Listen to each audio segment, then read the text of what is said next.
What's up, guys? In this tutorial, I'll show you how to set up a MySQL database on Windows.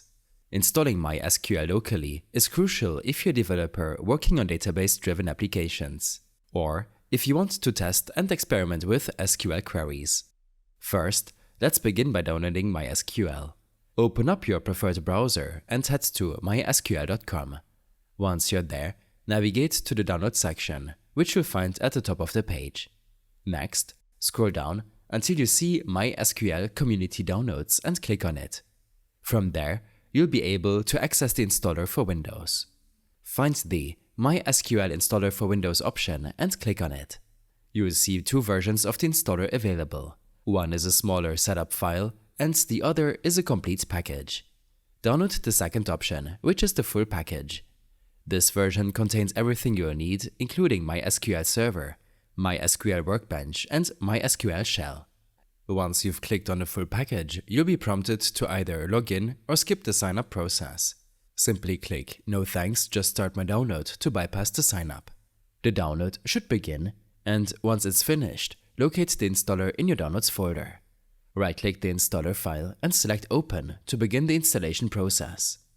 The MySQL Setup Wizard will launch, and you'll be presented with a few setup options. Choose the Custom Installation Type.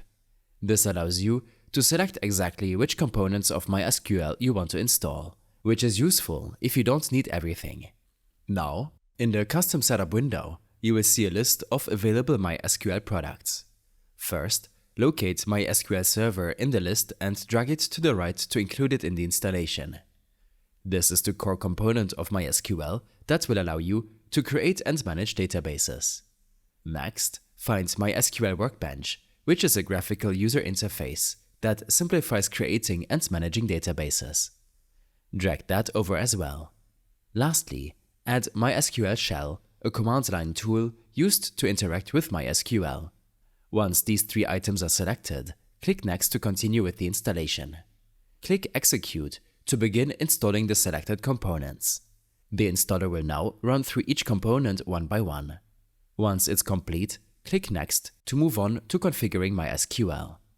At this point, you'll enter the product configuration phase. Click Next and you'll be prompted to configure the MySQL server settings.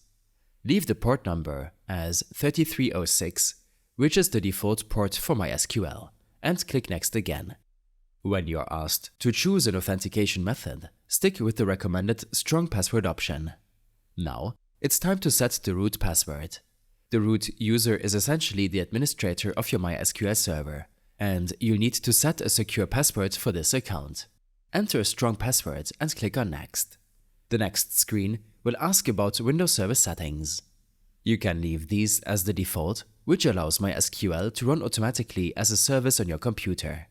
After that, you'll be prompted to apply the configuration. Click Execute to finalize the setup. The installer will apply the settings and confirm that MySQL is ready to go. Once the configuration is complete, you'll see a prompt asking whether you want to start MySQL Workbench and MySQL Shell. Leave both boxes checked and click Finish. MySQL Workbench will launch, which is where we'll perform most of our database operations. Although the SQL database is set up, you cannot start working on it right away. You need to set up the environment variables for the MySQL server first. Open File Explorer and navigate to C, Program Files, MySQL. In this directory, you will find folders for the MySQL Server, Workbench, and Shell. Go into the MySQL Server folder and then into the bin folder. Copy the full path to this bin folder because we will need it to configure the environment variables. Next, in your Start menu, type Environment Variables and select Edit the System Environment Variables from the search results. In the System Properties window, click on the Environment Variables button. Under the System Variables section, find Path, select it and click on Edit. In the new window, click New and paste the path to the MySQL bin folder that you copied earlier. This allows you to run MySQL commands from any directory in the commands prompt.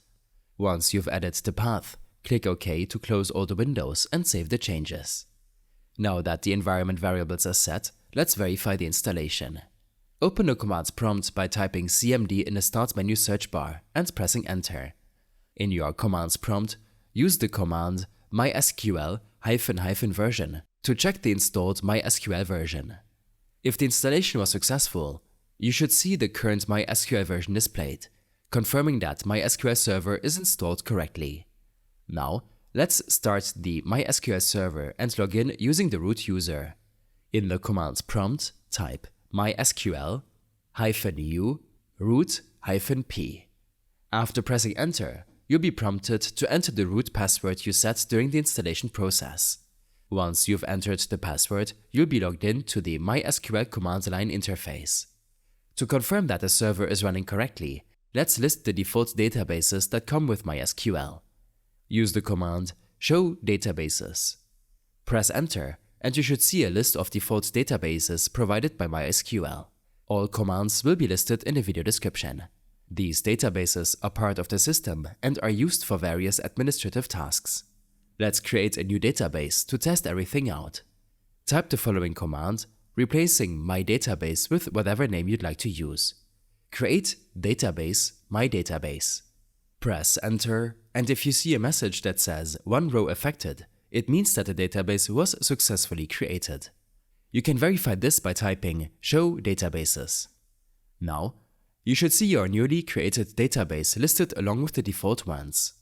You've successfully installed and set up MySQL on your Windows PC. You can now use MySQL Workbench to interact with your databases using a graphical interface, or use the command line interface for more direct control. I hope this helped you out. Leave a comment if you have any questions, and see you in the next one.